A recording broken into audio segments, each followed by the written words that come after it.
Poetry Center, bringing poetry to Paterson since 1980 at Passaic County Community College.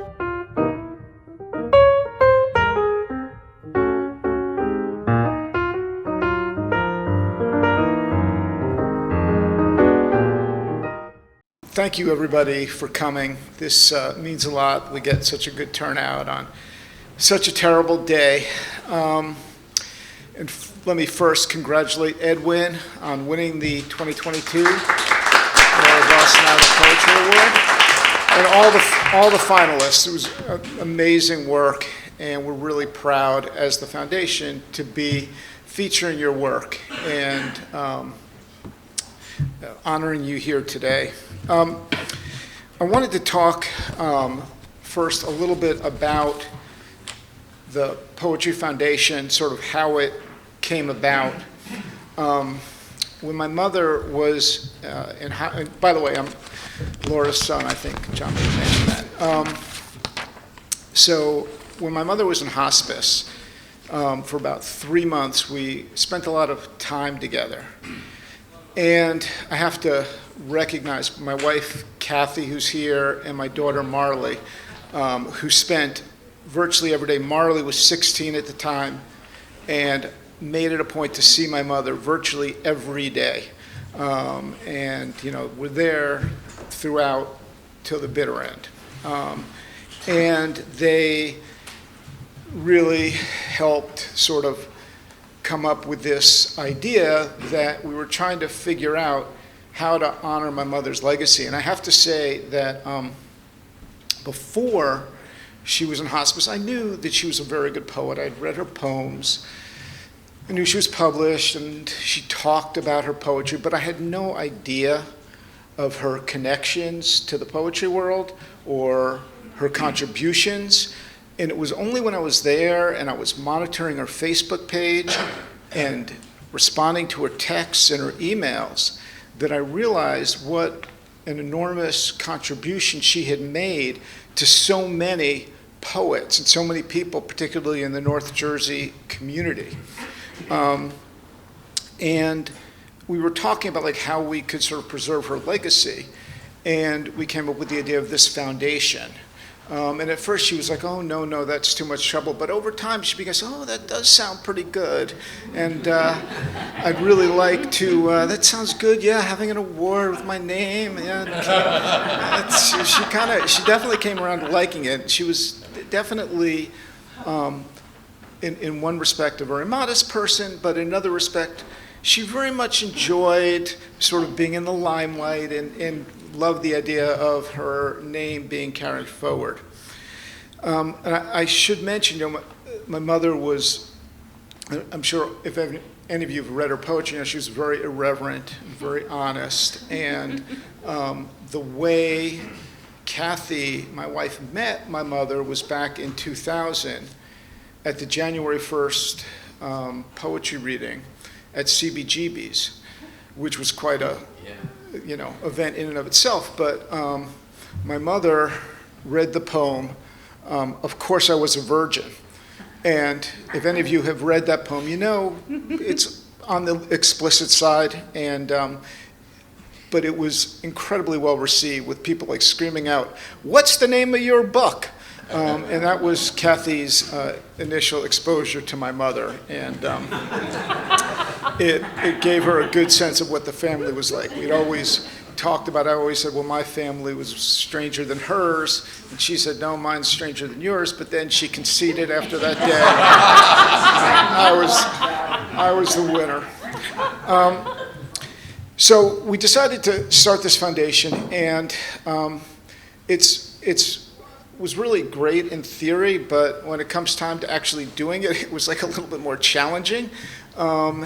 And so I'm really grateful for all of the board members who have really made this possible, and all of the people who have contributed. It's a 501c3, so we welcome contributions to keep this going. And I want to introduce each of the board members who were here first. Maria Gillen, who I'm sure everybody here knows. Maria was such a great friend to my mother, obviously an incredibly renowned poet in her own right.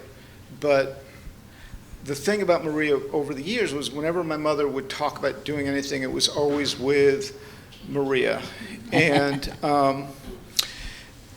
whenever questions came up over the last couple of months, we talked about how do I do this? How do we do it? The answer was always, talk to Maria, she'll know. Talk to Maria, she'll know.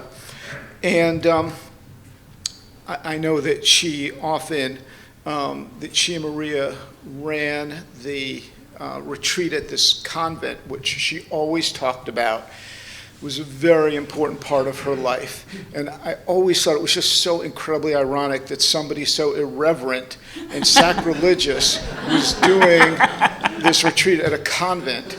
And I think if the nuns had ever known, like, or read any of her poetry, there would be no way they would be allowed to have the event there.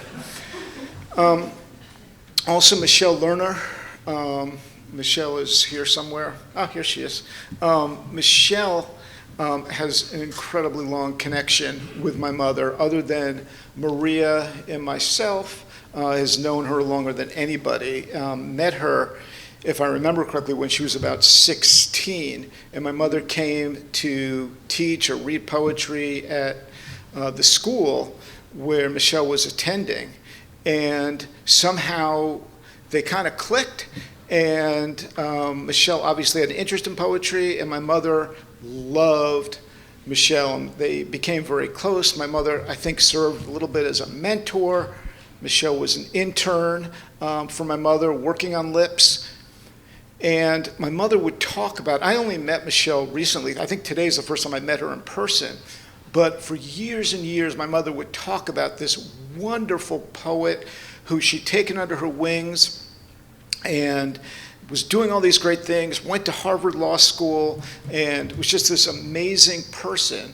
And I know that my mother just felt like this was the daughter that she never had. And Michelle was kind enough to agree to serve on the board, and Michelle's pretty much the person, if you write to the foundation, Michelle's the one who I'm very appreciative of, is monitoring the email inbox and responding to your emails. And so thank you, and she's an enormous help in running the foundation. Jim Gwynn, also over here. Jim and my mother were incredibly close, working on Lips for many years. I think Lips has now been has been published for over 40 years, which I think is amazing in the poetry world for a magazine. It was something that was really important to my mother, and something that we thought would make sense for the foundation to take over and to publish going forward. And the minute you talk about Lips, my mother would say right away, make sure Jim Gwynn is going to be the editor. He's taking over. He's the person I trust with this. And pretty much, that was her baby. And the fact that she trusted Jim to be the one to take it over really speaks so highly of him. And I have to say, Jim and Emily were incredible after my mother passed away, and coming over and helping us inventory the books. I don't know if any of you had ever seen the inside of her house and the books, but it was really a mess. And Kathy and Marley also were enormously helpful in that. But Jim and Emily came over, and really, we couldn't have done it without them, so thank you. Ken Ronkowitz, also a wonderful poet, and has, of all of us, the technological savvy to help keep the foundation going. I don't know where we would be without him, because he runs the website. He gets out all the social media. He's responsible for putting the program together today. And also, he's the only one that reads the board minutes and actually comments on them, so I appreciate it for that, and catches the typos. And finally, Jim Haba, who I'm sure most of you, if not all of you, know. And Jim was part of the Dodge Foundation and started the Dodge Festival. And one of the other things that I always knew every year in the beginning of the year was when the Dodge Festival was scheduled, because my mother would tell me, I'm out this weekend. That's the Dodge Festival. I can't do anything. It was maybe the most important weekend of the year for her. And she was so proud to be a Dodge Fellow and to read at the festival. And so it's really meaningful that Jim would be part of the board and help us continue her legacy. So as I mentioned, the foundation is publishing Lips. We're going to keep that alive thanks to Jim's good work. We have another issue that's about to come out. And the other major thing that we do is we sponsor the Narrative Poetry Award. It's a narrative poetry award because if any of you read my mother's poetry, you knew that was what she liked, to tell a story and be specific and not, she wasn't into creative, poetic license. It was more, she was telling something that came straight from her heart or her emotions. And so that's the kind of poetry that we wanted to recognize and reward. And last year for 2022, we had less than 100 entries, but really great poets, obviously the ones in this room and many others. Maria judged, and she'll talk about that in a second. This year, the word has gotten out. We have over 200 entries, and so we're really happy to see that the award's getting out there. We've got entries from all over the country and all over the world, and look forward to an award ceremony in 2024 to reward that winner. Finally, I want to thank New York Quarterly, which published Edwin's book. Raymond, the publisher, agreed to, in honor of my mother, to work with us to publish the book and make the copies as part of this process. And, you know, it's just an incredibly nice thing to do and very generous. So that's pretty much what I wanted to cover. Again, thank you all for coming. It really means a lot that you would be here for this. And I'm going to turn it over to Maria to talk about the judging of the 2022 contest. Thank you.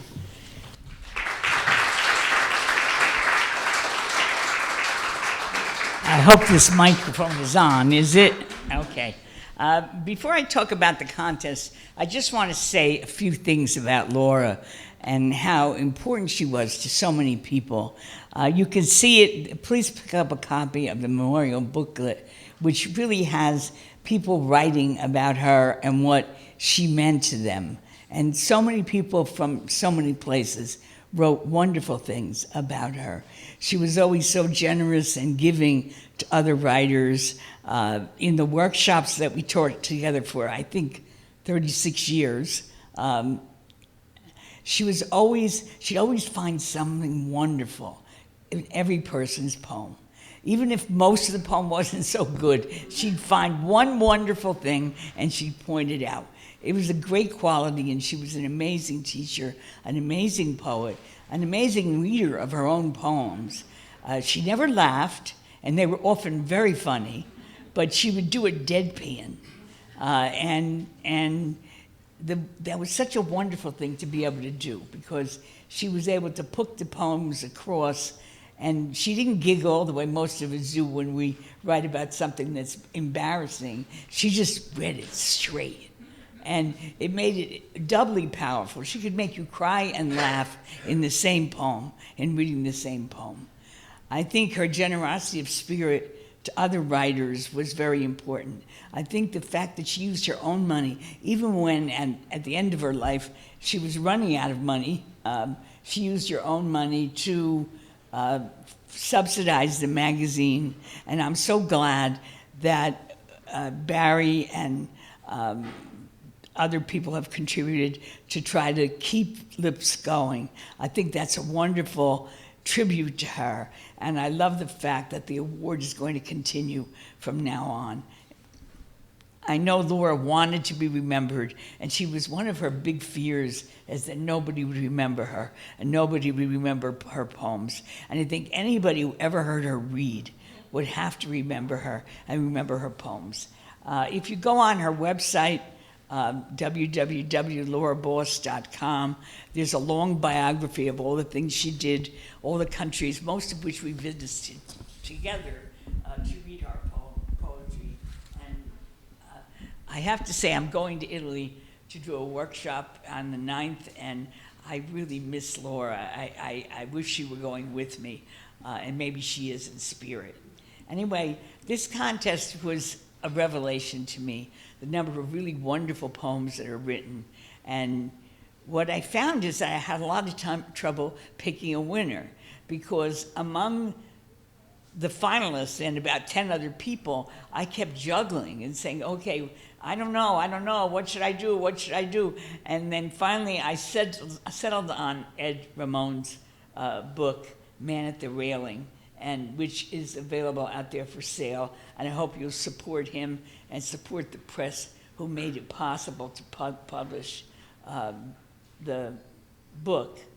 I want to read what I said about the book, because all the finalists' manuscripts were beautiful and moving in different ways. This was a very difficult choice to make. I finally selected, selected Edwin's manuscript because the poems reminded me of Laura. After I chose the manuscript and found out whose manuscript it was, I felt I was right, because I remembered that he is a poet whose work Laura loved and admired, and I felt that my choice would have made Laura very happy. I almost feel as though she guided me to that choice. As far as the finalists, they all write in the tradition that Laura loved, narrative poetry. Every one of them was moving, amazing. You're going to hear some really superb poetry today, and I'm really happy now to bring Ed Ramon up to read from his award-winning book, Man at the Railing.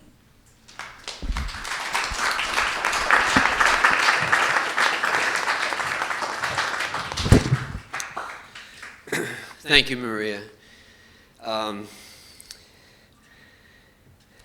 Laura was a very important friend of mine, and I would be very grateful for this opportunity under any circumstances, but the fact that the book is from the foundation named after Laura makes it all the more meaningful for me, and I'm just so grateful. And also want to thank, I don't think Raymond is here, but Raymond Hammond was the editor for me for the book, and he was probably the easiest person I have ever worked with. He was just wonderful. And so I'm going to read several poems from the book. The first one is called Champion, and it's about two qualities that I admire very much: sportsmanship and courage. And the setting is in the 1936 Olympics. And the 1936 Olympics were meant to be the big showcase for Adolf Hitler. They took place in Berlin. And he considered this his chance to show the world how terrific Nazi Germany would be.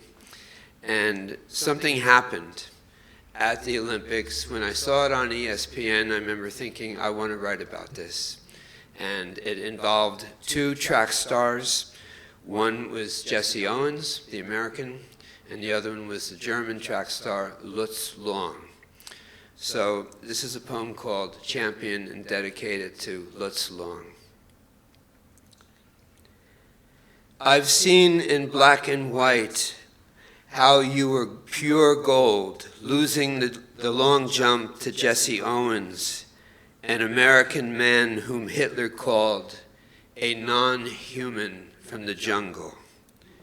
Where in that swastika-filled stadium did you find the courage to embrace the black athlete who had beaten you in front of your leader, who had no room in his life for one so different from you, his fair-haired, blue-eyed model of his master race? I've seen the films of you losing, then walking the track with your arm around Jesse Owens and his arm around you, grinning like brothers, teaching Berlin and the world how one who loses can also be a champion. One can still tame hatred for an Olympic moment as Hitler stared from on high, looking stunned and alone, like a demon homesick for hell.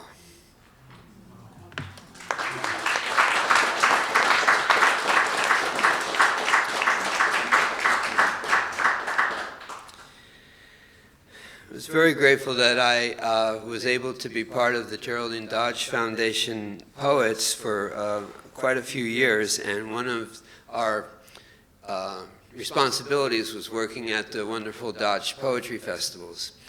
This poem takes place at the one and only time we held it at the Duke Farms in New Jersey in 2004. And all the poets who were working the festival, including people like me who were literally, on the lower rung there working, we all stayed at the Marriott in Somerset, and we took a shuttle over to the Duke Farms grounds. And this is a poem about something that happened on a Saturday night on Route 206. And this is dedicated to an extraordinary poet who's now deceased named Philip Levine.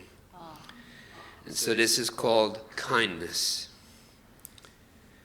There was just one seat left on the hotel van bringing us back to the poetry festival. And I was nervous when you, a nationally known poet, took that seat next to me, an unnationally known poet, hired not to read my poems, but to help parking cars. What could you and I talk about for the 15-minute ride?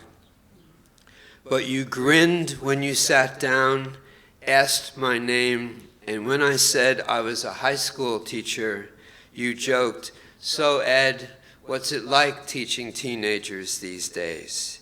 And words between us flowed easily till suddenly the van braked in front of police lights flashing red around a deer that had just been hit by a car, alive but belly whopping in agony in the middle of the highway. The squad car turned sideways to block our view. Then the loud gunshot that jolted me back in my seat. "You okay?" you asked, then put your hand upon my arm. One man caring about another man's pain. The first truth of being alive.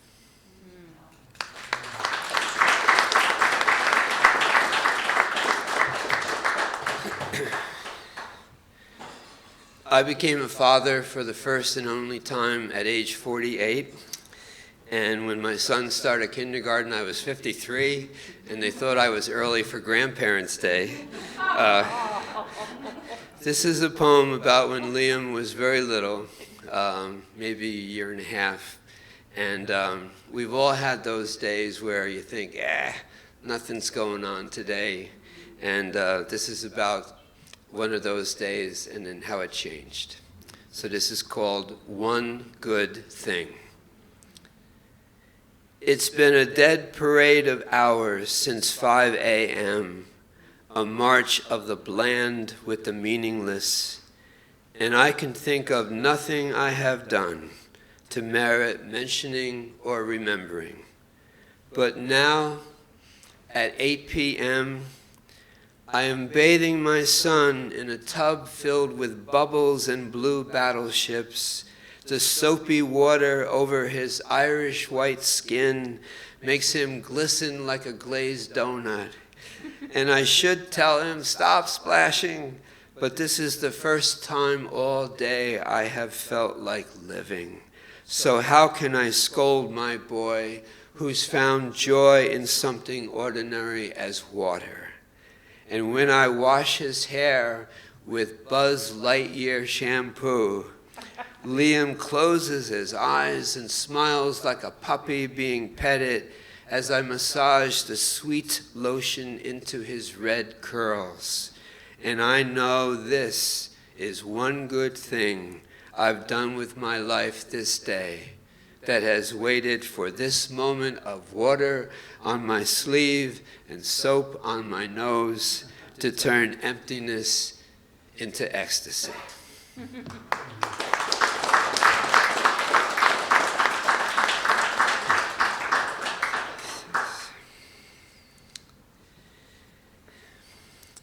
If you'll just indulge me a little bit for a background on this next poem. I did my very first teaching, I taught for 32 years. I did my very first teaching in 1971 at a school in Racine, Wisconsin. And so in 1971, there were teachers there who had been teaching for over 40 years, and they had been teaching since the 1930s. Think about how schools changed from the 1930s as the decades moved along. I always taught with a dress shirt, tie, and blazer, but I remember being called into a room by one of the oldest teachers, Harry. He called me in my first year and said, "Edwin, when you teach, you should be wearing a white shirt." It was a very different kind of atmosphere, and I would like to have that just as the foundation for this poem. This poem is called School Lockdown, Classroom Search in my 28th year of teaching. After Columbine, before Sandy Hook and Parkland, there was the morning my back door opened and 2 armed police led a German shepherd to the front of my classroom. The dog wore a badge and a warning, "Do not pet." Officers slowly walked him throughout my room so he could sniff purses and backpacks. Ice silence suddenly replaced our discussion of Macbeth, a play where goodness decays to evil. When the dog reached my desk, he pointed his snout into my open briefcase and froze. The police told me, "Step away," as they searched my folders, my pencil case, my brown bag lunch, and my pack of peppermint lifesavers. The officer then shut my briefcase and said, "Drugs, guns, we have to check everyone. You understand that, right, sir?" I nodded, but grieved for 1971, my first year teaching. White-haired Mr. Delaney, our principal, his face blazing red at a teacher's meeting after he had found candy wrappers on the hallway floor and gum stuck in a boys' room faucet. "What's this world coming to?" he yelled. "What's this world coming to?"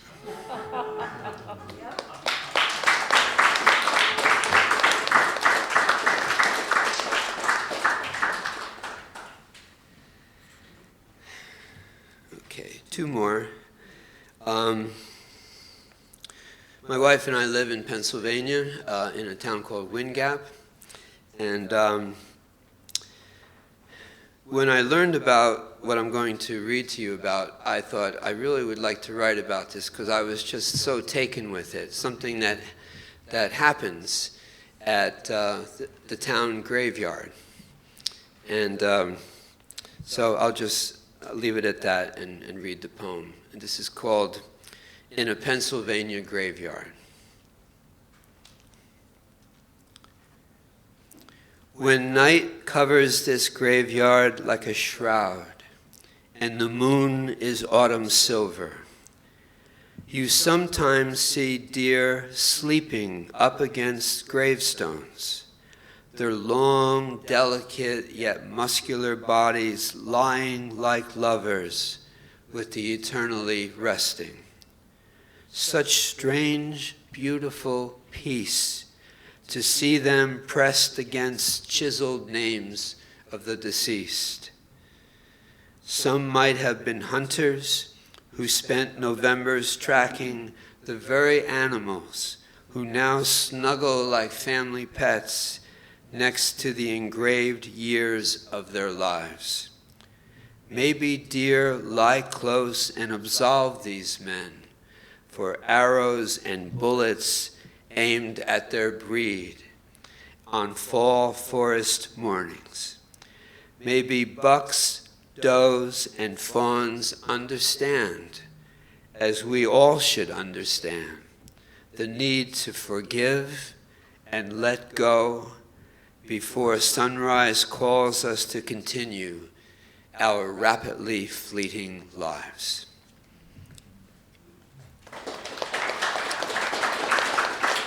And thank you very much for coming today. I'm looking forward so much to hearing the other 5 poets read from their work, and I thought I would close with the title poem of this collection.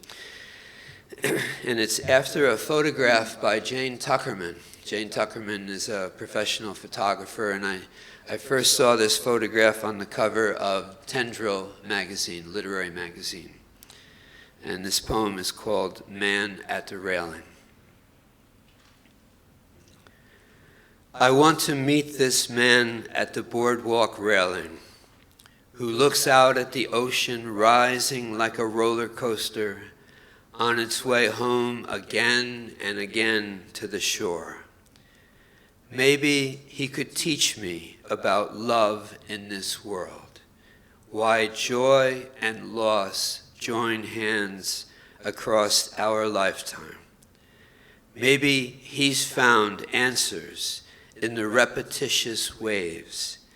Maybe he has something to tell me as we both look out at the sea. Thank you very much, everyone.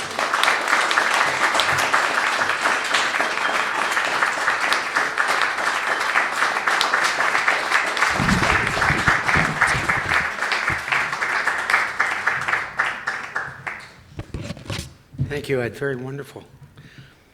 I'm going to introduce one of our finalists in a second. I want to first talk about Lips. I started working with Laura on Lips in issue 2425, and we've kept it going ever since. And June 10th of this year at the Clifton Public Library, Saturday, 2 p.m., is the launch, the celebration reading of the next Lips. We're up to issue 5758. So we're going to keep going. Thanks to Barry, the foundation, and to poets like you. Thank you so much for your contributions to the magazine. Everything is through Submittable, so get your poems in there, and if you want to contact me about it, you can reach me through there as well on the Laura Boss website. So,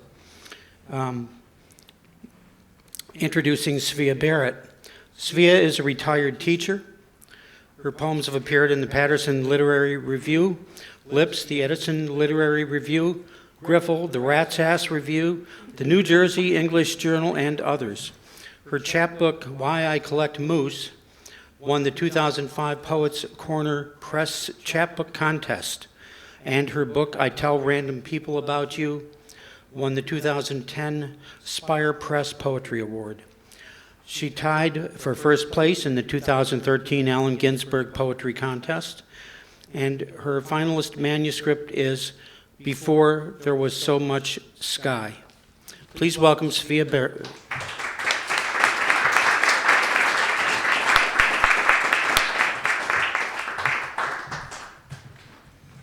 Yes, unfortunately, both of my books are out of print now, so long time ago. The best thing about this for me is that I know so many of you because of Laura, And seeing all of these people makes me remember Laura, and I miss her so much. And Edwin, I read your poems to my kids for years. I taught for 35 years, and they loved your work, and so do I. This first poem has a ridiculously long title. After my son texts me from college in Connecticut to tell me about the Newtown shooting, I think about the shooter's mom. Did his mother also cry when he graduated from high school? They say he drove there in his mother's car. My two older sons, when they're home, drive my car too. Did his mother used to take him to soccer games, answer endless questions, hold her hand in front of his infant face at night to be sure he was breathing? Did she worry when he didn't finish his bottle? Maybe she was a better baby mom than I and breastfed him and his brother. His parents were divorced as well. Did they separate when he was 12? Did he ask her why she was doing this to him? Did she make him go to soccer even when he was afraid, said he didn't know anyone? Did she make him go even though he was crying, trying to teach him not to quit? Did she tell him to care about others, to listen to his coaches, teachers, to be respectful? His mother, she was a teacher too. Did she also cry every morning when she had to drop him off at daycare, driving to work at her school through a smear of tears? Taking deep breaths in the car, blowing her nose and checking her makeup in the car window before crossing the parking lot to the brick building, smiling hello to other teachers, unlocking her classroom door, inviting all the other mothers and fathers, daughters and sons to come inside.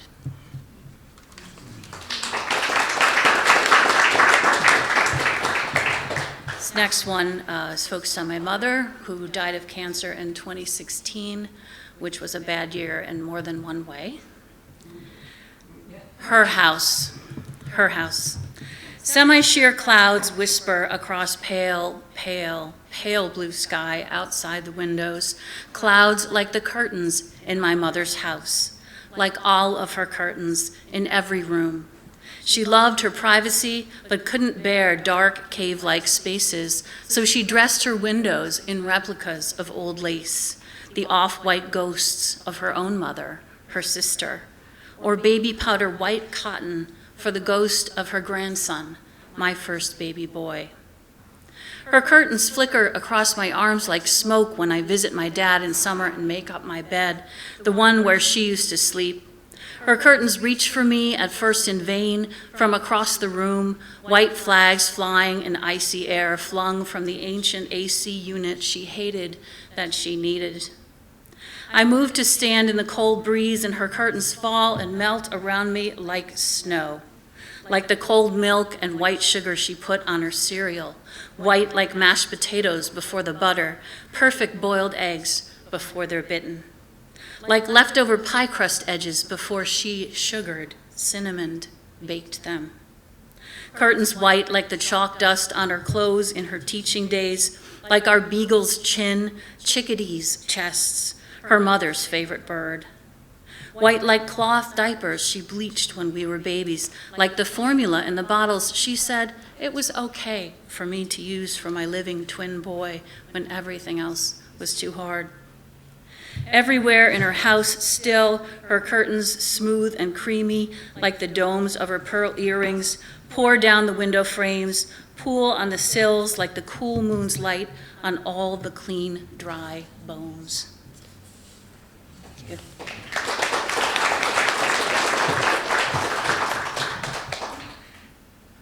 My cousin thinks I called her a bitch on Facebook. My cousin thinks I called her a bitch on Facebook because that's what it said, and I left it there, la la la, unaware, for days. I have no idea what I was actually trying to type when autocorrect made that word for me. Last month, I texted my husband to pick up some Thunder Gulag wheat thins from ShopRite. And just this morning, I wrote, his ass pot birthday on a friend's balloon festooned online card.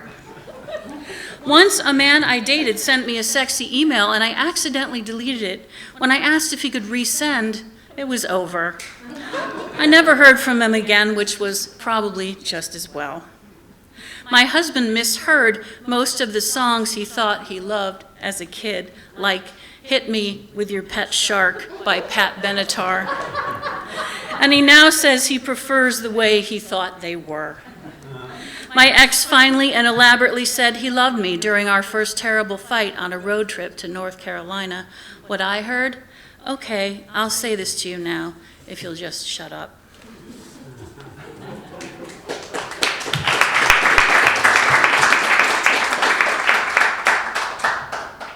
Now, our house growing up, where my father still lives, was always my mom's house and grandma's house for my kids. And when she died, it was kind of hard for them to get used to calling it grandpa's house and dad's house. I woke in my father's house, northern New York, late January. In my dream, Leonardo DiCaprio turned into a rat after falling into a storm drain near where I slept. Leo the rat crawled out and said, "I think my body's gone." I told him, "No, you're just a rat now." I looked around for a blanket, but my arm was frozen, immobile. Outside, it was actually minus 17 degrees, and Dad's house is more than 150 years old, so the weather crept into every crevice, and my right arm had fallen out of the covers. The old furnace struggled to warm the house wherever pesky drafts pushed their way past paltry insulation. It's warmer upstairs where I sleep, and guilt seeps in with the cold, since my dad and his wheelchair are stuck downstairs, his donated bed from the Legion set up in the living room, where he watches his PBS. Today, a show about how Miami is sinking into the ocean. He sleeps in his clothes, a t-shirt, flannel shirt, wool jacket, knit cap with the flag and colors of Finland, where his father's family is from. I brought him another blanket when he went to bed, a heavy one. I pushed it to the side and folded it long ways so he could easily pull it to cover himself. He only had a knit throw my Aunt Carmen made him, crocheted squares, the green, purple, and orange colors of Girl Scout cookie boxes. As I settled upstairs into sleep, I heard him mutter over the baby monitor, left set up from when he first came home after breaking his hip and couldn't get up by himself. It feels wrong to still listen in on him like this. He kept repeating, "I don't get it, I don't get it." And downstairs, I found he'd struggled with the blanket. "It's heavy," he said, but he'd settled it just fine by himself. "I slept well," he says in the morning, but I didn't. Tossing in the bed my parents once shared, missing my husband's warmth, missing waking to my mother's laugh. I listened to the grumbles and creaks and bangs from ancient radiators, the shifting of the ancient bones of the rafters, the skittering shuffle of mice hiding in the old walls to avoid the killing cold.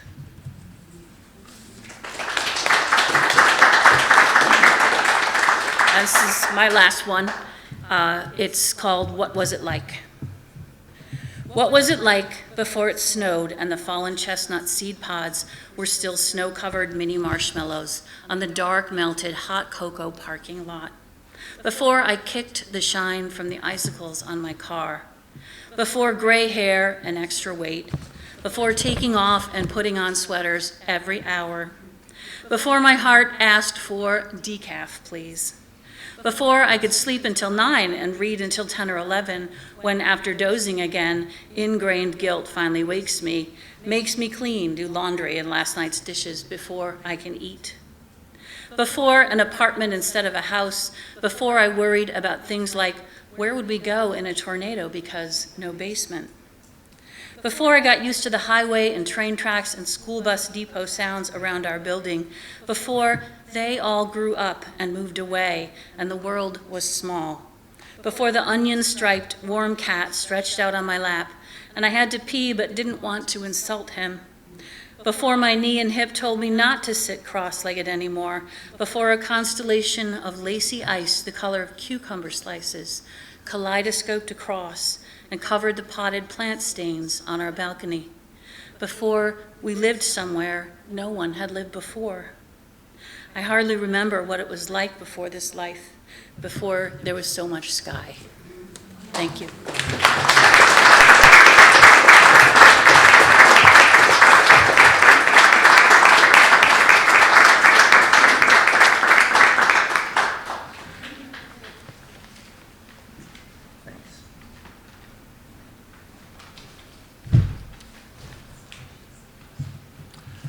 I wanted to just say a few words about Laura also before I introduce Tony. I'm very grateful to Maria for everything that she's done in relation to this event and also the foundation itself, and also for talking about the way that Laura read.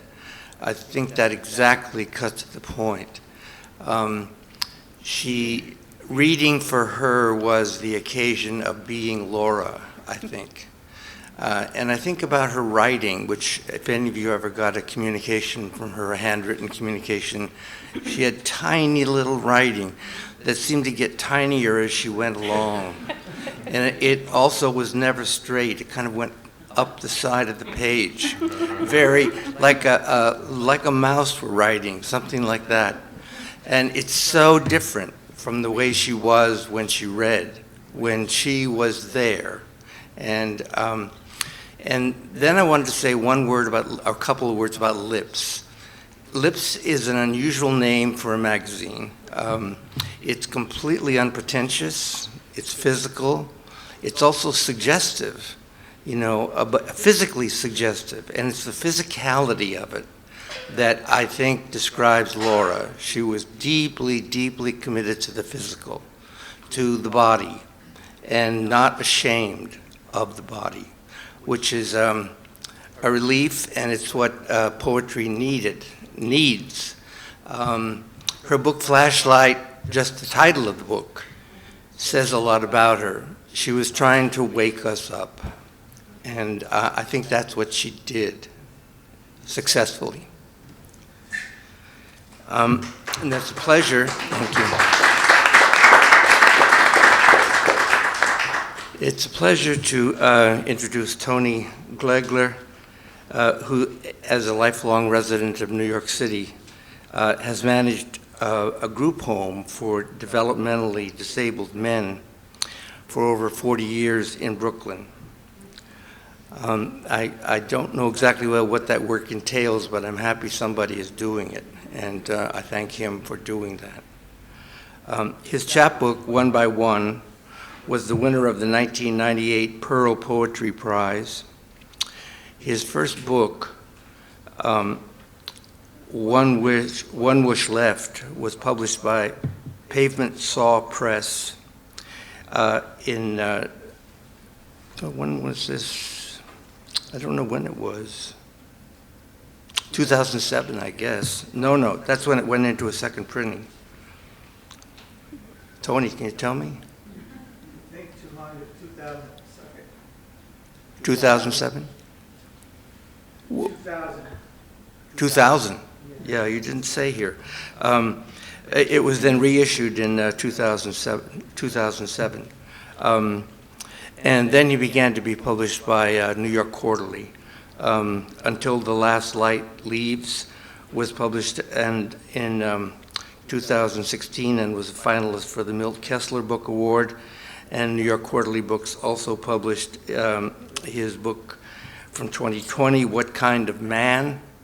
And his latest book, Some Kind of Love, is the book that he submitted and that put him in the place of one of the finalists. Tony Glugler.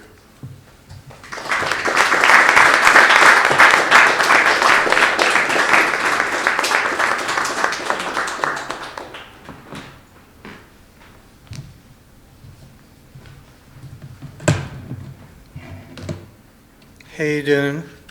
I really know very little about Laura, so everything that's been told to me is pretty new. The only thing I could say is I got a lot of rejections from Lips. I don't remember if they were handwritten and how the handwriting was. I just know they're up there with a lot of other magazines. My first poem's from my mom's, and it's called Honestly. To pass the hours I spend by her bedside, I ask Mom a lot of questions. Some dumb to make her laugh, about farts on elevators, falls in hotel halls, her famous poor eyesight, walking into wrong bathrooms, setting her beehive hairdo on fire with her cigarette. Anything to take her mind off her pain, a breath from boredom. Some questions uncover things I never knew or remind me of a few I've forgotten. Uncle Dom coming over on the boat from Italy without polio. Cousin Louis, who I never liked, losing his leg in the war. Grandpa's arranged marriage back in Naples, sneaking away after he met his bride. Sunset pool, the roaring lions pouring water out of their mouths. The Sunday I nearly drowned. Dad giving me mouth to mouth. I'll place a bowl of Cheez-Its in her lap, drop a Milk Dud or Jordan almond, spoon melon into her mouth.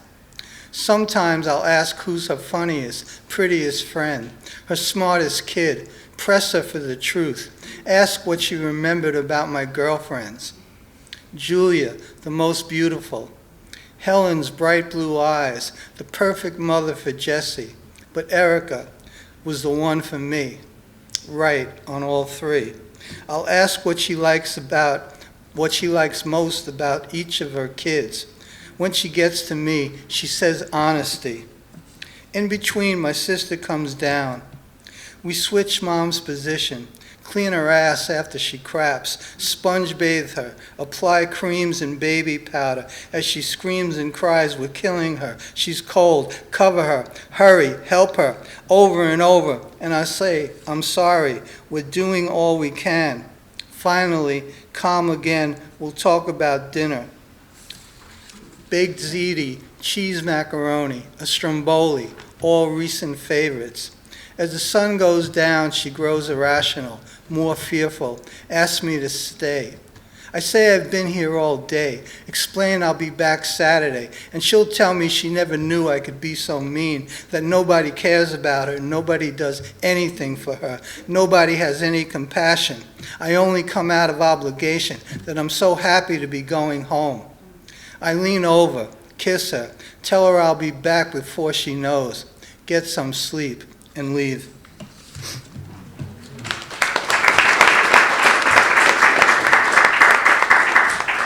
This is a COVID poem. It's called April Love Song.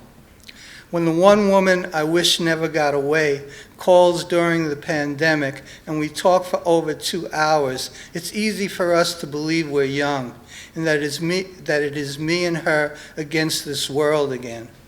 Whether on the phone or stuck together in a room, simply talking, making love or not, lying entangled, my fingers threading loose curls, or at the kitchen table, the kettle about to boil, wild honey dripping from a spoon, we could live happily ever after. But one day, maybe weeks, no, months from now, the Hebrews will have left Egypt behind, the stone will have rolled away, and spring will have found its way home. Screen doors flung open, footsteps sounding up and down avenues, voices lifting up to windowsills, dressed in flowers. You'll still live in Richmond with your physics professor husband, and I'll be alone in my NYC apartment. You, who always wanted to make your place in the great big world. Me, trying to build my little happy sanctuary. Both of us still missing something, sometime, someone.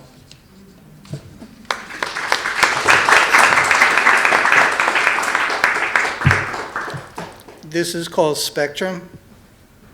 Your friend is worried his autistic son will never find love, and you're not sure he means that long-time marriage, kid kind, or a breathless, unexpected fling that lasts all summer long, or just holding the hand of his junior high girl, squeezing a bit tighter at a street light. Yes, even a neighborhood friend to hang with on a Sunday afternoon, talking shit, getting up to grab a couple of cold ones, rooting for the Buccaneers to beat the Buffalo Bills while he watches wearing a black eye patch over one eye, or someone simply to like the nonsense he posts on Facebook. And he's worried about him talking too loud in a theater when hushed tension is building and his son starts going on, listing the snacks he wants to pick up on the way home, his voice straining louder when the guy 2 rows behind him, trying to impress his new girlfriend, rises out of his seat and demands his son to shut the fuck up, or one late night, a cop stops him for a broken taillight and aims a flashlight in his son's eyes and tells him to step out of the car. What will the police do if his son's hands pound the dashboard, punch the side of his head instead?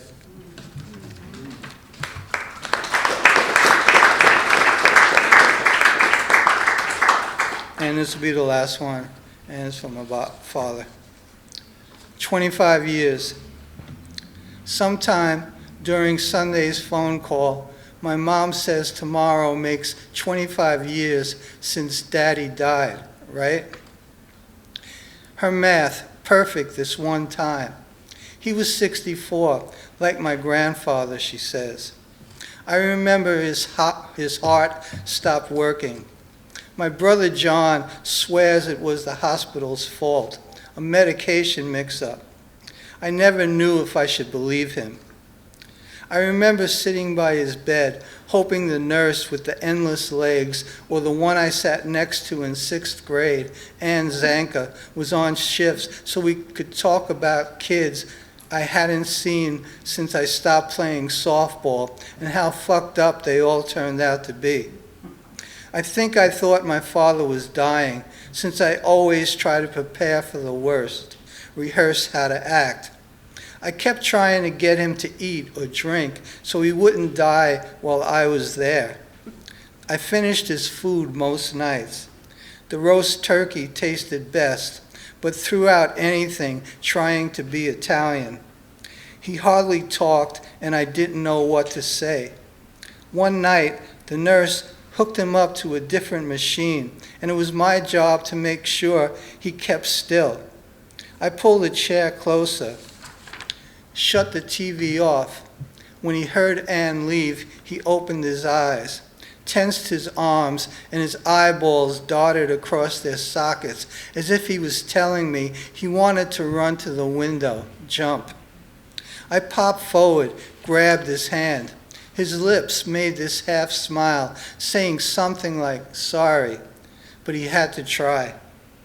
I could tell you a lot of great things about my dad, working 2 jobs he hated, us kids opening every gift we ever wanted Christmas mornings, all those twilights, getting in a crouch, playing catch with me, how he beat me in the 100 until he turned 40, the way my friends thought he was the coolest neighborhood father, how he took care of my grandfather and great Uncle Dom, took them in when their Brooklyn house burned down, always doing what he said he would, never letting me get away with anything, pressing me hard until standing up for myself became natural. Now and then, pretending I was almost as tough as him. I could tell you as many bad things too, just not right now, okay? Thank you.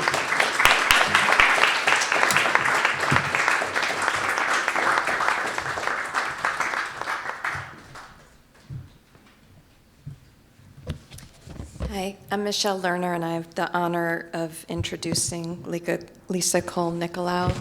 I just want to say first that I'm really grateful to be a part of the foundation and to Barry for starting it. It's really helped keep Laura alive for me. Every time we have a board meeting over Zoom, I feel like she's there. And in fact, one time during a board meeting, I had to search my email for something logistical that didn't specifically have to do with Laura. And the first thing that came up in my email, for some reason, was an email from her. And, you can see the beginning of the email and the list, and it was just her asking me how I was and what I was doing right then. And I was so overcome by feeling like she was there, I couldn't even talk for a while.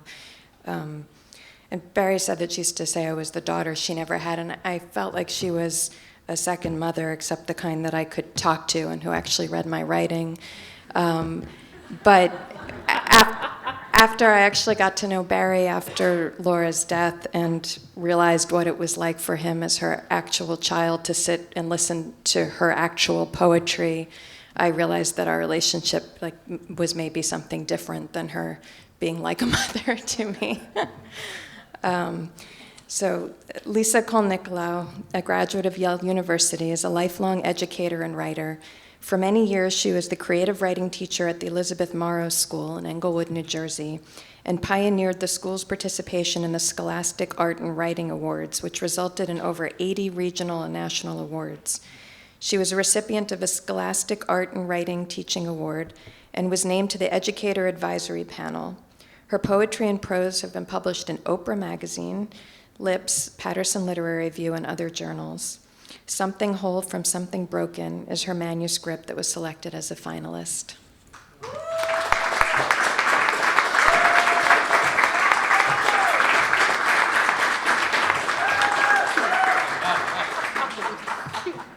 Well, it's really an honor to be here celebrating Laura in, a room that feels like home.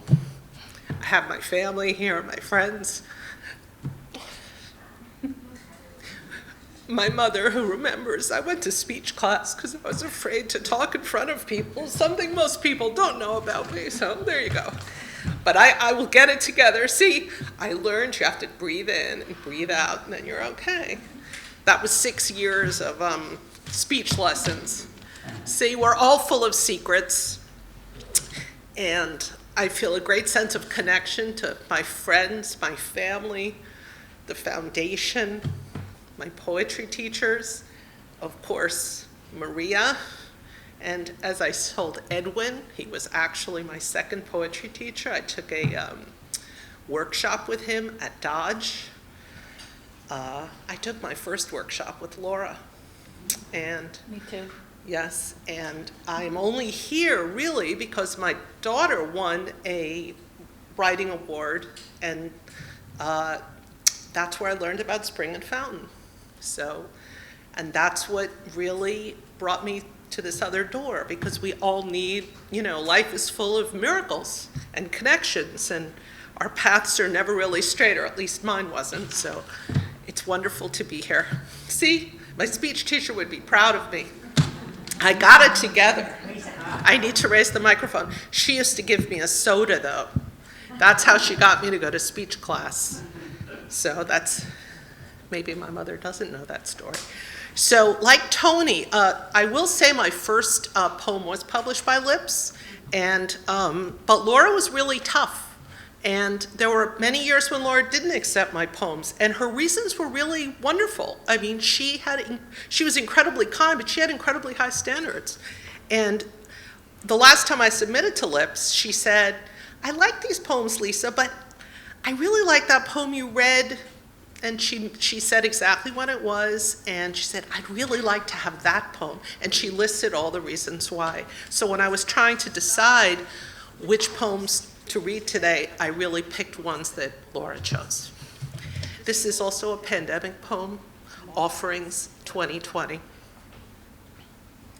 At 17, my grandmother sailed from Puerto Rico and arrived at New York Harbor along with the Spanish flu. Her skin turned ghostly blue as she received last rites, but miraculously she survived and spent her remaining 70 years wheezing while giving her love to all of us, especially to me, the youngest of the lot. This March, I put away my tote bags, my schedules, donned an apron, and started to speak to my grandmother. I remember her cooking tricks: save the onion skins and carrot shavings, break the eggs with tenderness, and whisk them gently, recalling how she presented each dish to us like an offering. I wake early these mornings, listen to the birds outside my window, crack the eggs with care, slide the yellow orb onto a plate, present it to my beloved daughters. Here, I whisper, is something whole made from something broken.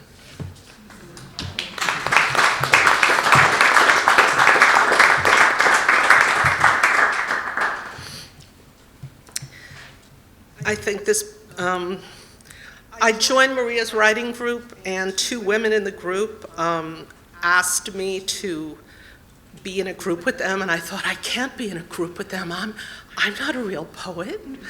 And I really just want to say thank you because they helped me so much. And I wrote this poem in this group because one of the women, Eileen and Diana are their names, Eileen gave this as the prompt, "My True Religion is Kindness" by the Dalai Lama. When I was a child, I believed that God lived down the alleyway. When we visited my great-grandmother for our weekly lunch, my mother and brother and I would cross to the other side of Broadway. I insisted on holding my brother's hand as we crossed the wide avenue, stopping halfway to watch the old men in hats feeding the pigeons scraps of bread.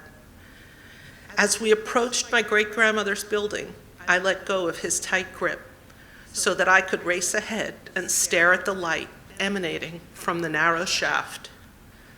Each week we would visit and enter the apartment building, the smell of chicken soup and struggle filling the lobby, and take the elevator to the top floor. My great-grandmother, all smiles, despite a lifetime of work as a seamstress in the sweatshops, would lead us past the pristine living room with a bowl of plastic fruit on the coffee table to her tiny kitchen in the back. She would perch on her stool, and I would rush to my seat by the window, where we would eat what we called leftovers, but what I learned 40 years later was called cholent, a soup favored by Eastern European Jews. While I slurped and fiddled with the secret drawer under the linoleum table, I looked down the shaft and felt a sense of safety, despite the long drop. When we moved from New York and I met the neighborhood children, they asked me what I was. I have been wondering about that ever since. I told them I was Protestant. In my child's mind, cats were female and dogs were male, and one Jewish mother and one Catholic father, though lapsed, made me a Protestant.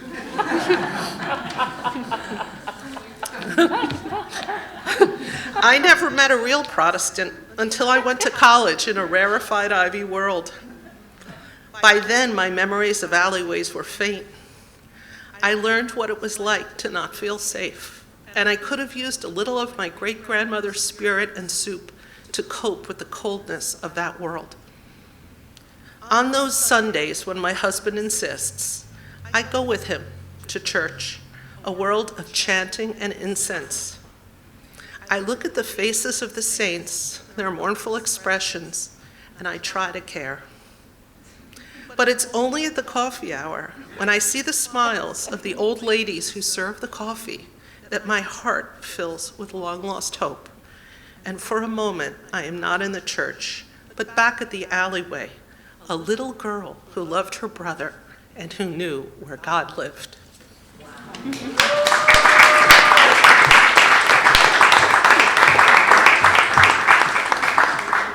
Like many people in this room, I was a teacher, and my daughter is a teacher, and I wrote this poem actually in the Poetry Center during one of the workshops, and I think, yes, this was also in Lips, but I didn't get to read it, so I'm very happy to read it now. Classroom Reverie. Of course I made mistakes, left chapters untaught, forgot the attendance report, but I remember the way the sunlight reached our quiet reading time after lunch. Streaked blackboards, never as pristine as the principal insisted, notices pinned askew, the certainty of safety waiting when we pushed open the double door after recess. Recess, a word forgotten, like plumes for pens. that small slice of time we counted on, the only time when James would smile. At 10, he seethed, made some swoon, the hint of a shadow across his face we thought was anger, but learned 5 years later was the crawling crab of cancer. He lives in that classroom, cramped in his too small desk, the largest one I could find. On the last day of school, a humid monster in late June, a woodpecker flew in the open window and James pulled out his bird guide, confirmed the extremely rare species. In quiet camaraderie, we gazed upward, hypnotized by the tiny mechanical motions of the bird as it pecked at the ceiling of our classroom, creating perfect punctuation marks to the still life of our year.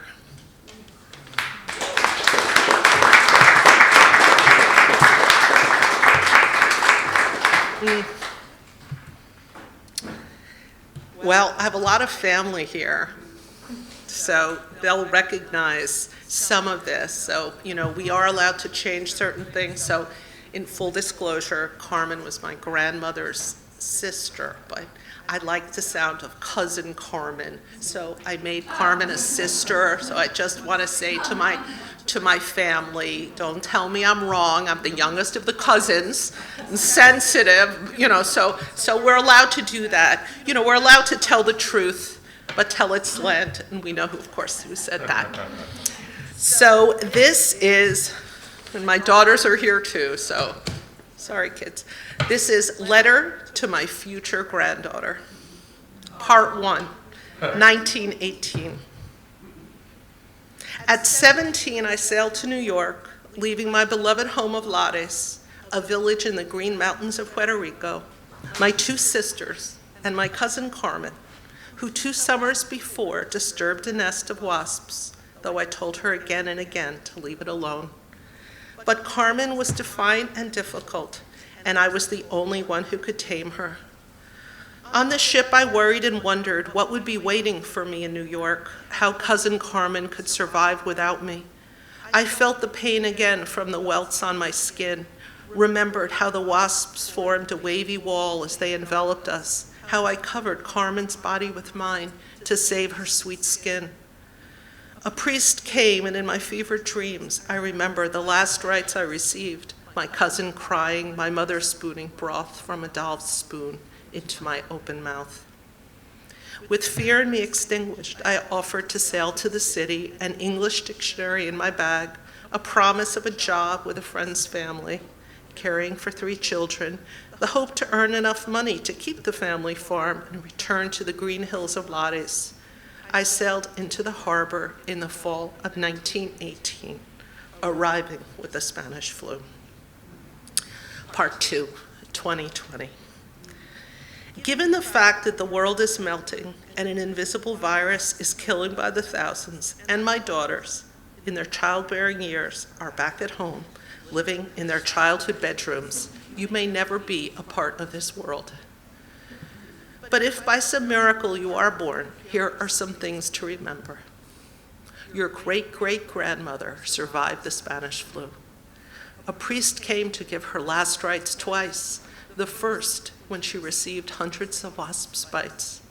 She used to tell me that story when I was a little girl and sing to me in her thick accent, her little bedroom, my safe haven, where I felt enveloped in the cocoon of her love. She struggled with asthma, endured a cruel mother-in-law and a silent husband, suffered from migraines, but she just kept living, pushing through difficult days, rushing to her galley kitchen to find a way to nourish us. When the world shut down in 2020, I put on an apron and started to talk to my grandmother. I remembered her cooking tricks, saved the bones and scraps for broth, looked out the window, and searched for a hopeful sign. These long and difficult months, we waited for the disgraceful man to leave the White House. We waited for a vaccine to save us. The 4 of us sat in our little den like a small boat against a big storm, hoping we would reach solid ground. I wondered if there was even a possibility that you would someday enter our world, given the climate issues and the political strife, and your possible mother and aunt living as exiles from their young lives. And all the while, I thought of my grandmother, what she had endured, what she had survived. May you inherit a kernel of her courage. May you carry her kindness in your bones. Reaching for a ring.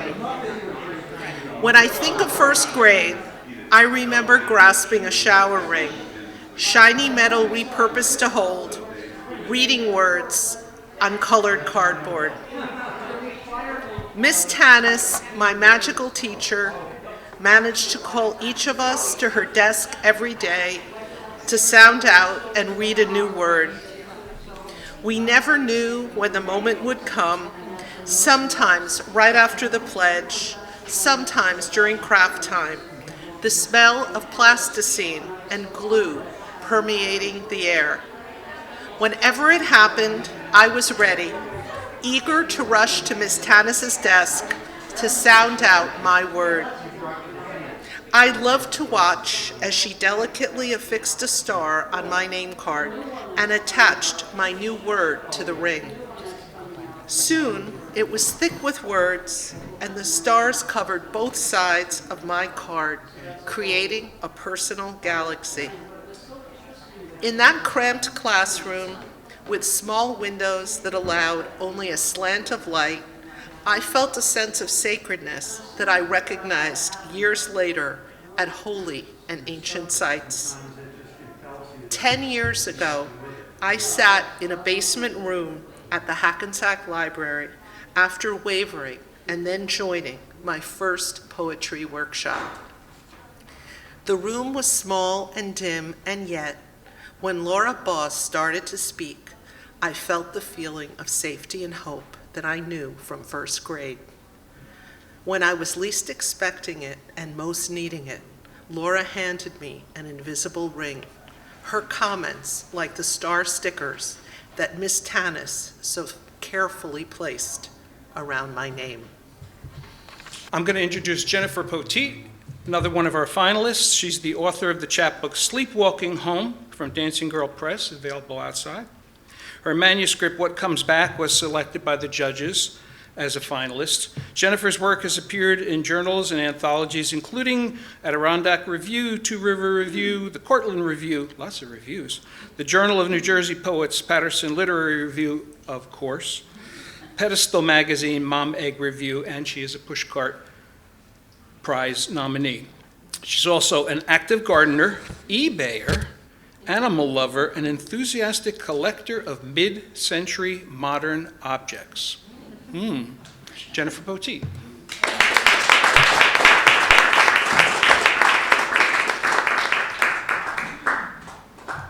Thank you so much. It's an honor to read with all of you. All of your work I've heard so far has been really wonderful, so thank you for that. My manuscript mainly was dedicated to my mother. It delves into my childhood, our relationship as friends, and then her death and my life after. But it's not in chronological order, so that said, I will begin. The first poem is called My Mother Ironed. Both hands slid the Proctor Silex with a devotion some people have when they whittle wood or knit.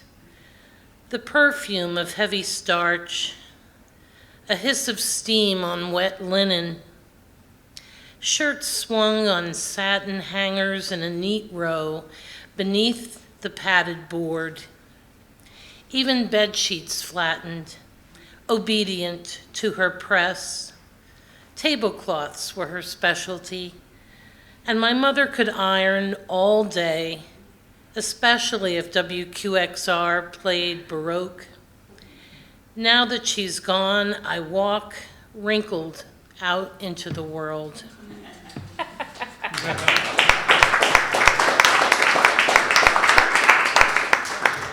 Wish you were here. In 6 years, so much has happened you wouldn't believe. Donald Trump was president. David Bowie died from liver cancer. Prince overdosed on opioids. Anthony Bourdain hung himself. But not all I want to tell you is sad. Greta Thunberg from Sweden is our teenage heroine against climate change. Ruth Bader Ginsburg, rockets on. Birds continue to fly.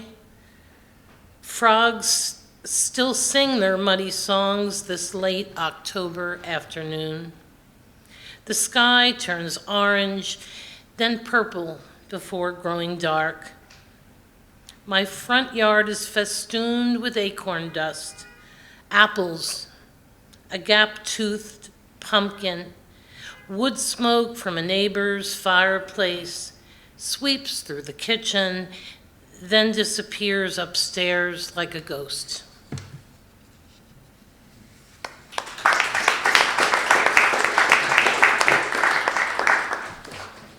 This poem is called Church Street, and I know we're on Church Street, but this Church Street is in Montclair that I referred to in the poem. So Church Street. My mother often rode the bus to Montclair's Cobblestone Plaza near First, Congregational, and Unitarian Universalist. Ordered a cappuccino and a BLT at Raymond's. Gossiped with Joanne, the owner, then went into Rockland Opticians to see Gail and Michael before ambling by American Sampler to check out Pam's Antiques. Everyone knew her, called her Fran. My mother knew the name of every walked dog and gave each one a treat from her enormous purse. I see her on a bench in front of the camping store, smoking a cigarette until someone inevitably would ask her to please put it out. We used to joke that when she died, we wouldn't bury her. We'd bronze her, so she'd sit on a bench in all sorts of weather, a fixture on her beloved street.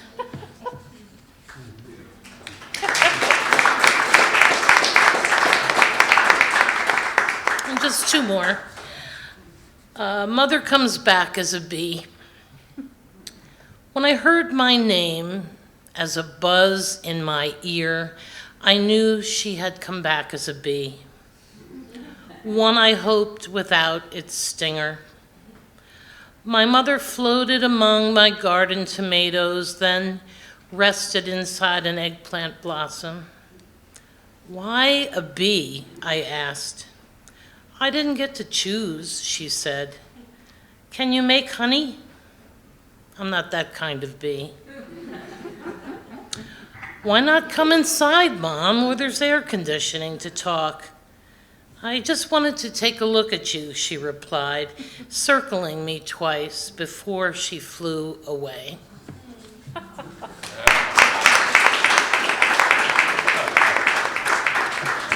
This is the last one, on William Street. Devon knows each of us by name, the old-timers, their children, even newbie single renters like me. He shovels everyone's front steps in winter, fixes fences, and paints doors. If I'm not fast enough on garbage night, he hauls my cans out to the curb. There's no time to be idle, he says. During the week, he's a maintenance man over at the academy. He stands like an oak tree in my yard, adjusting an awning so the birds don't get in. His bald head glistens. Every Sunday morning, he's outside in denim overalls, edging a weed whacker along our sidewalk. He greets anyone that's up with a baritone shout. Now the whole street's awake. Thank you very much. Carol Stone is a distinguished professor of English emerita at Montclair State University. She's published 5 books of poetry, among them Traveling with the Dead, Backwaters Press, and American Rhapsody. Her recent work has appeared in Blue Fifth Journal, Slab, Bellevue, and Literary Review. She has won 3 fellowships from the New Jersey State Council on the Arts. Carol's manuscript,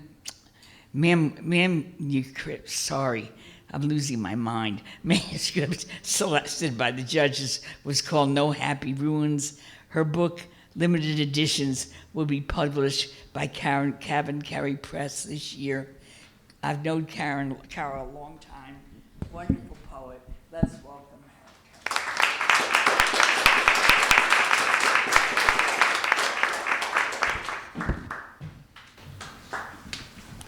I was going to begin my remarks by saying that it's always tough to be the last poet. Well, this proves it. But in any case, I'm very happy to be last, and I've heard all the wonderful poets who have won this award, and I hope that my poems will live up to them. From time to time, people ask me, or I ask people, I should say, if they're tired of my writing about my dead poets, and they say, no, but I suspect I won't stop anyhow. So this first poem is called The Vanished. Mother is. Mother is a violin waiting for a listener. Chocolate so sweet the gums ache. A rose that laughs as if it had a mouth. Fire engine lipstick on a martini glass. An empty strapless dress. A snapped string of pearls. A voice silent as a 78 record. Black earth turned over. Father is. Father is a mouth that spoke. A golf bag monogrammed HK. A boxing championship. A Smith & Wesson 38. A convertible top down, wind ruffling black hair. A regimental tie in a souvenir photo. A gray fedora, black band unraveled. A simmering coal in my still broken heart.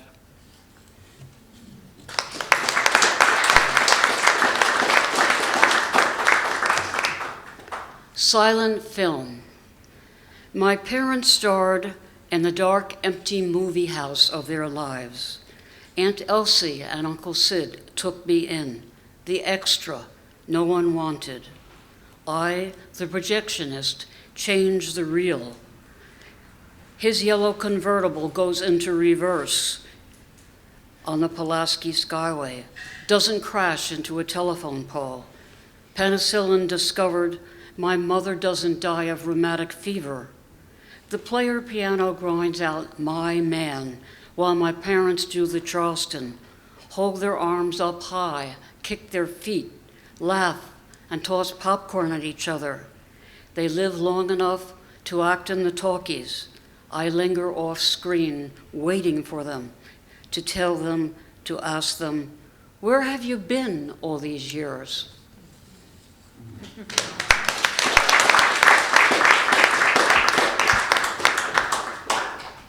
Ode to my cheekbones. Oh, high Magyar cheekbones, you sing in me a gypsy song. You give me mother's beauty. When I look in the mirror, you help me to love her. You let me be bold. Ask boys to dance at teenager canteens. Allow them to lower their hands below my waist. Make me feel like Zsa, platinum-haired movie star who married George Sanders twice. You who come from my ancestors, who wandered the steppes, searching for a homeland, I stroke you as my mother would have, make funny faces that would have made her laugh. I need you more than my fingernails, my feet, my toes.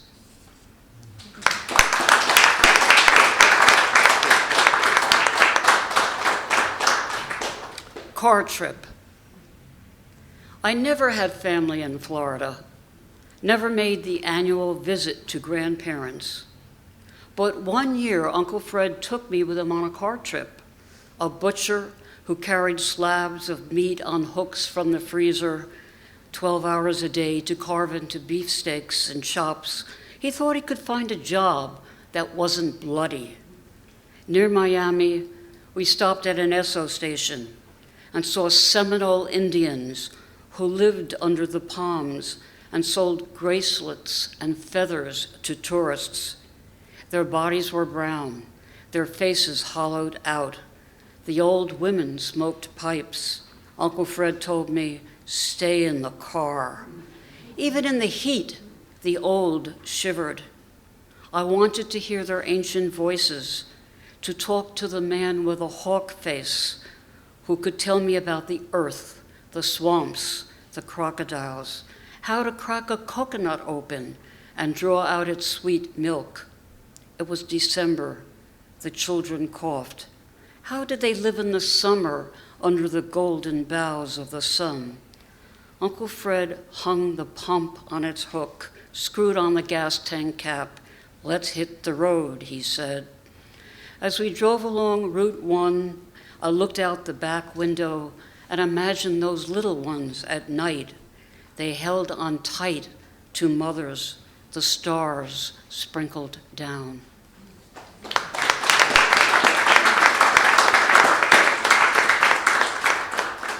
So far, I think that's my truest narrative one, now that I think about it. But anyhow, okay. Trip.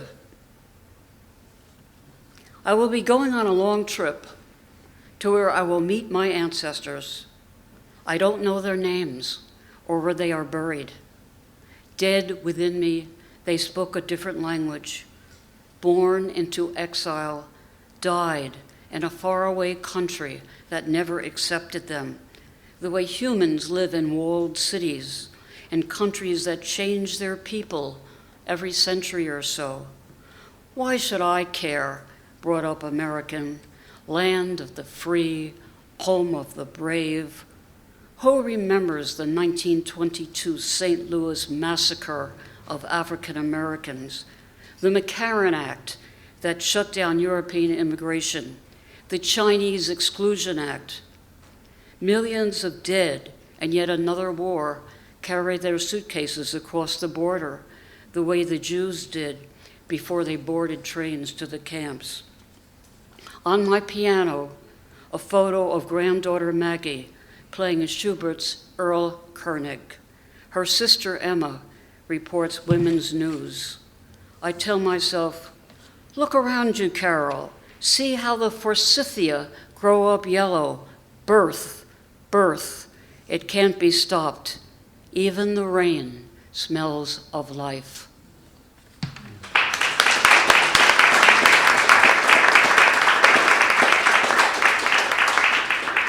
Uno mas. Kiss me.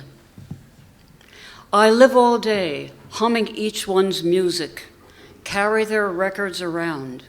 One sings like a linnet, another a thrush. Here's a jazz singer and her lovely throatiness. Never had no kissin', oh, what I been missin'. I gaze at their faces on album covers, and sometimes, listening in bed, ask them to sing about a father who drives off, calling to his small daughter, "I'll come back for you," and doesn't. A mother who becomes a distant star. I have spent my life following them everywhere. Don't abandon me. Kiss me, you who leave and leave. Thank you.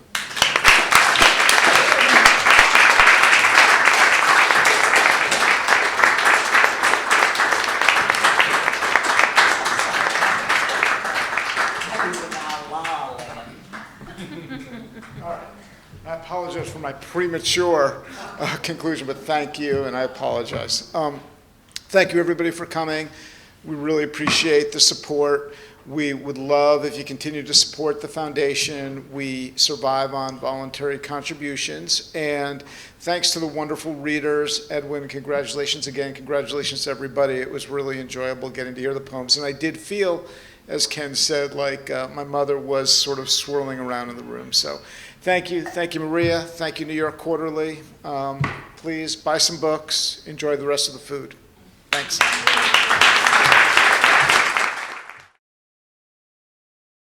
Since I was 6 years old, I've been writing, but obviously, when I was 6, I knew I had to write the way some kids have to sing and others do art. This was something that I seemed to have to do. I can't remember a time when I didn't like doing it. So I guess the first time, as I said, I remember writing was when I was 6 years old, and my friend's mother had died, and my mother told me, and my friend was across the street playing with her brother, and I thought, doesn't she know how her life is going to change?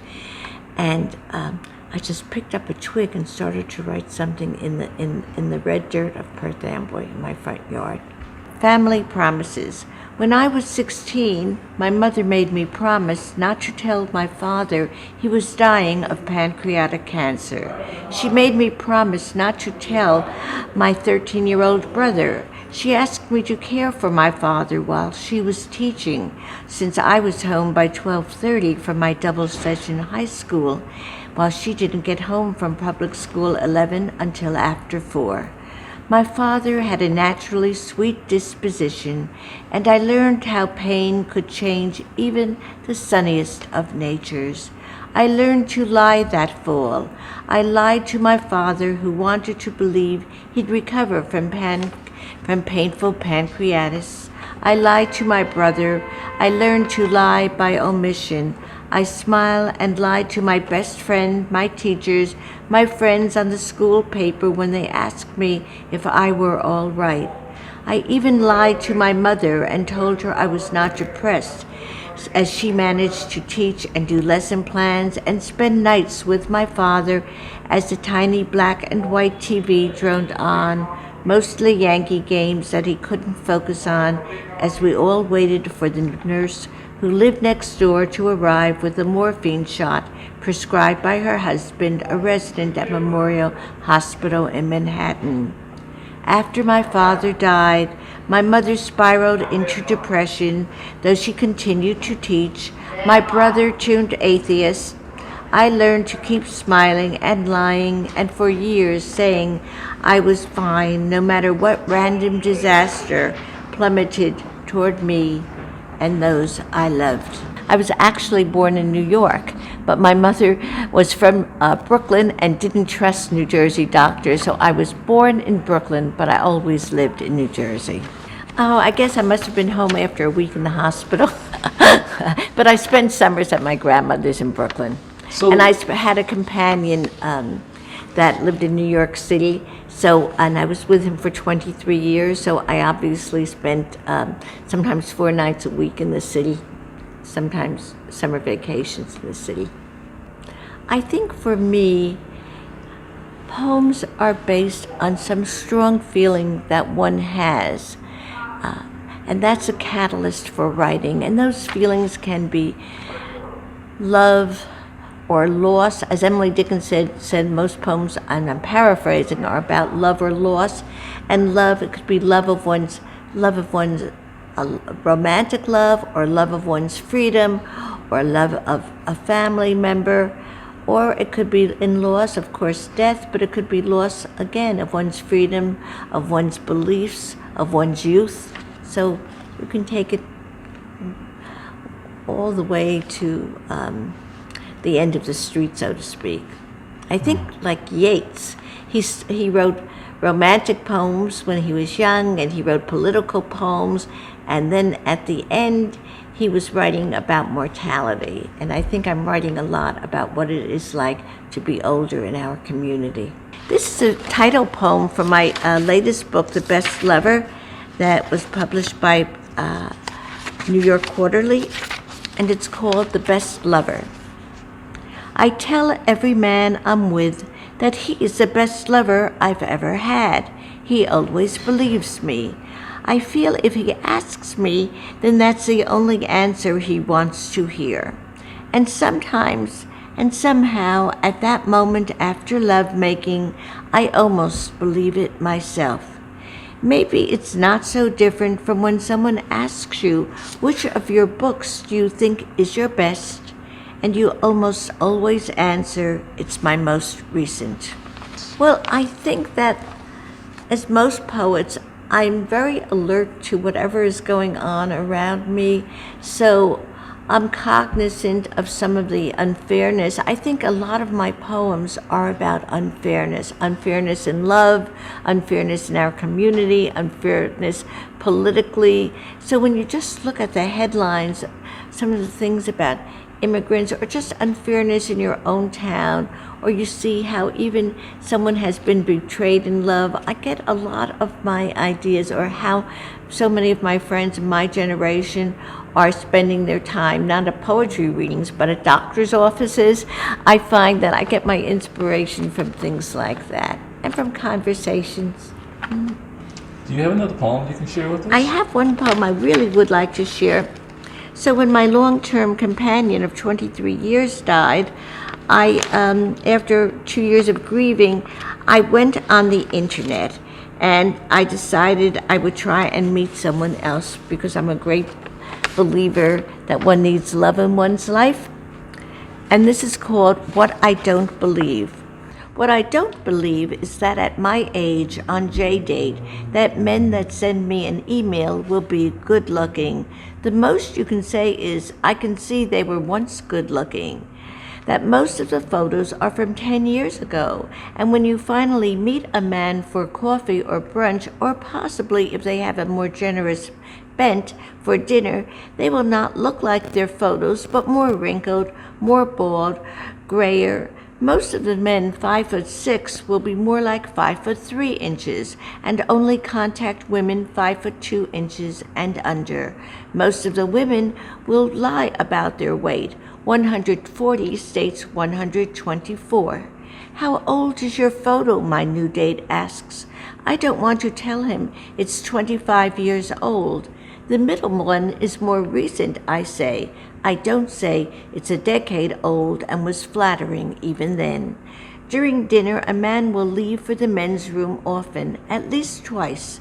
Almost all the men have prostate issues, though they don't mention it.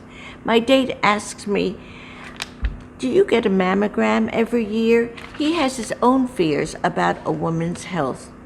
Do you have any health problems? I'm asked. No, I say, and often don't mention a health scare I had 12 years ago, though sometimes I do. On the first J-Date at coffee, how much do you weigh? My date asks me. How much money do you have? He asks.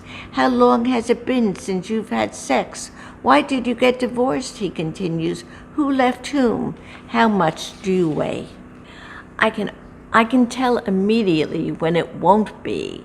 Sometimes if I'm neutral, then I give it a little more time, but I always know when it won't be, instinctively or intuitively.